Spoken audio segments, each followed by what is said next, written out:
الصلاة خير من النوم۔ السلام علیکم ورحمۃ اللہ وبرکاتہ۔ عزیز دوستو، آج کی ہماری یہ ویڈیو آپ سبھی کے لیے بہت خاص ہے، کیونکہ دوستو آج کی اس ویڈیو میں ہم آپ کو بتائیں گے کہ رات کے جھوٹے برتن صاف نہ کرنے سے گھر میں کون سی پریشانیاں آتی ہیں۔ اس کے بارے میں حضرت علی رضی اللہ تعالیٰ عنہ کا کیا فرمان ہے اور سائنس ویگیانک اس کے بارے میں کیا کہتے ہیں۔ تو دوستو آپ اس ویڈیو کو آخر تک ضرور دیکھیں۔ تو چلیے ویڈیو شروع کرتے ہیں۔ دوستو ایک مرتبہ ایک عورت حضرت علی رضی اللہ تعالیٰ عنہ کی بارگاہ میں گئی اور دستے ادب کو جوڑ کر عرض کرنے لگی، یا حضرت علی، میں بہت پریشان حال ہوں۔ ہمارے گھر میں سکون نہیں ہے اور لڑائی جھگڑے ہوتے ہیں۔ ہمارے گھر میں برکت نہیں ہوتی اور ہر طرف پریشانی ہی پریشانی نظر آتی ہے۔ ہمیں لگتا ہے اللہ پاک نے ہمیں بھلا دیا ہے۔ بس یہ سننا تھا۔ تو حضرت علی نے فرمایا کہ اے عورت، کہیں تم رات کے کھائے ہوئے برتن بغیر صاف کیے تو نہیں چھوڑتی ہو؟ تو وہ عورت کہنے لگی، ہاں یا علی، میں کبھی کبھار ایسے ہی چھوڑ دیتی ہوں۔ یہ سن کر حضرت علی رضی اللہ تعالیٰ عنہ نے فرمایا کہ اے عورت، میں نے اللہ کے رسول صلی اللہ علیہ وسلم سے سنا کہ جب رات کو گھر کے سارے لوگ سو جاتے ہیں تو اللہ کا ایک فرشتہ آتا ہے۔ وہ فرشتہ آ کر پورے گھر کا چکر لگاتا ہے، پورے گھر میں گھومتا ہے اور پورے دن کی روزی تقسیم کرتا ہے، یعنی کہ رزق لاتا ہے۔ وہ فرشتہ ایسے گھر میں داخل تو ہوتا ہے جس گھر میں جھوٹے برتن رکھے رہتے ہیں، مگر وہ ایسے گھر میں روزی تقسیم نہیں کرتا۔ وہ فرشتہ واپس لوٹ جاتا ہے۔ اس لیے اے عورت، یاد رکھنا، ایسا گھر اللہ سے محروم رہ جاتا ہے جس گھر میں رات کے جھوٹے برتن رکھے رہتے ہیں۔ اسی غلطی کی وجہ سے گھر میں برکت نہیں ہوتی ہے۔ اے عورت، اگر تم چاہتی ہو کہ تمہارے گھر میں سکون ہو، تمہارے گھر میں برکت ہو، تو کبھی بھی رات کو کھانا کھانے کے بعد برتنوں کو جھوٹا مت چھوڑنا۔ دوستو اس کے علاوہ برتن کو جھوٹا چھوڑنے کے اور بھی بہت سارے نقصانات ہیں۔ سائنس ویگیانک کا بھی ماننا ہے کہ اگر رات کو گھر میں گندے برتن ہوں گے تو ان برتنوں میں چھوٹے چھوٹے بیکٹیریا پیدا ہو جاتے ہیں اور رات بھر میں ان کی تعداد بڑھنے لگ جاتی ہے۔ پھر وہی بیکٹیریا طرح طرح کی بیماریوں کا سبب بنتے ہیں۔ ایسے برتنوں میں بیماریاں گھر کر جاتی ہیں۔ اسی طرح ویگیانک طور پر بھی رات کو جھوٹے برتن چھوڑنا نقصان دایک ہے۔ رات کو ہمیشہ کھانے پینے کے برتنوں کو صاف کر کے ہی رکھنا چاہیے۔ اس کے علاوہ دوستو ہمارے نبی حضور صلی اللہ علیہ وسلم نے فرمایا ہے کہ رات کو سونے سے پہلے برتنوں کو ڈھک دیا کرو، یعنی کہ برتنوں کو کھلا نہ چھوڑو۔ کہا جاتا ہے کہ اگر رات کو برتن کھلے ہوں گے تو شیطان تھوکتا ہے۔ حضرت ابو جعفر سے روایت ہے کہ جو رات کو برتن ڈھکا نہیں رہتا، یعنی کہ ان کو بند نہیں کیا جاتا، تو اس میں شیطان تھوکتا ہے۔ اس لیے ہمیں چاہیے کہ رات کو سونے سے پہلے برتنوں کو ڈھک دیں، کسی بھی برتن کو کھلا نہ چھوڑیں۔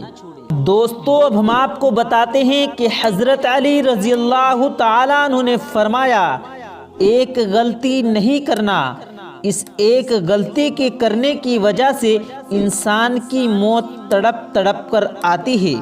تو وہ کون سی غلطی ہے، آئیے ہم آپ کو بتاتے ہیں۔ ایک مرتبہ ایک شخص حضرت علی رضی اللہ تعالیٰ عنہ کی خدمت میں آیا اور دست ادب کو جوڑ کر کہنے لگا، یا علی، وہ کون سا کام ہے، وہ کون سا عمل ہے جس عمل سے انسان تڑپ تڑپ کر مرتا ہے اور قبر میں بھی تڑپتا رہتا ہے؟ بس جیسے ہی یہ پوچھا گیا تو حضرت امام علیہ السلام نے فرمایا، اے بندہ خدا، میں نے اللہ کے رسول صلی اللہ علیہ وسلم سے سنا کہ کسی انسان پر جھوٹا الزام لگانے والا موت سے پہلے تڑپ تڑپ کر مرتا ہے، کیونکہ اس کے جسم میں اس کی روح اٹک جاتی ہے، اس کی روح اس کے جسم میں رک جاتی ہے۔ اور یاد رکھنا، کبھی بھی کسی انسان پر جھوٹا الزام مت لگانا۔ میں نے اللہ کے رسول صلی اللہ علیہ وسلم سے سنا کہ اللہ کو ناپسندیدہ اعمال میں سے سب سے زیادہ ناپسند عمل یہ ہے کہ کوئی انسان کسی انسان پر الزام لگائے، کیونکہ یہ عمل انسان کو دنیا میں بھی انسان کو تڑپا تڑپا کر مارتا ہے اور قبر میں بھی قیامت تک تڑپاتا رہتا ہے۔ تو دوستو، کسی پر بھی جھوٹا الزام نہیں لگانا چاہیے، جھوٹی تہمت نہیں لگانی چاہیے۔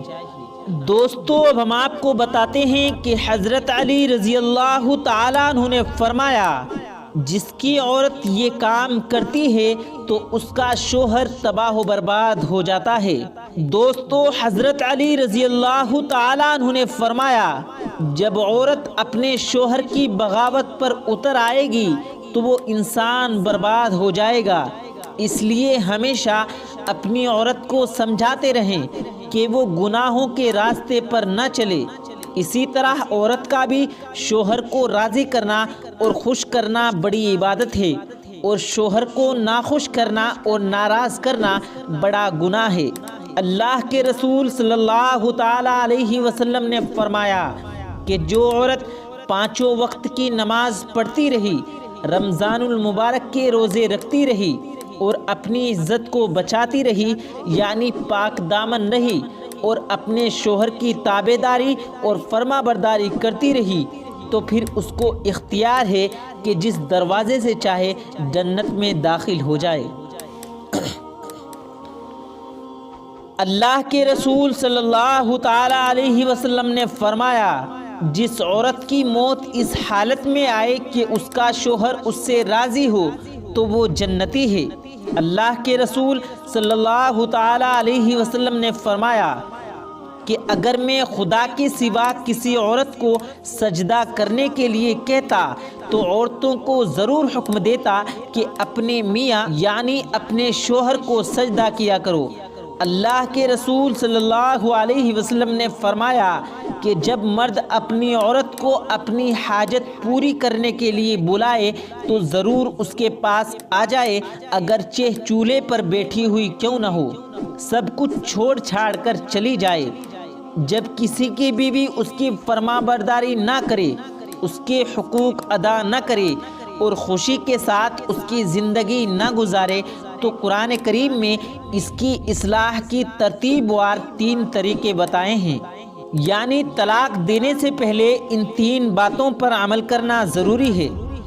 دوستو، پہلا طریقہ یہ ہے کہ شوہر نرمی سے اپنی بیوی کو سمجھائے، اس کی غلط فہمی دور کرے۔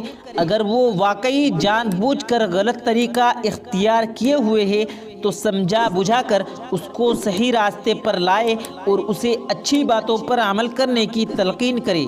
اگر اس سے کام بن گیا تو معاملہ یہیں ختم ہو گیا۔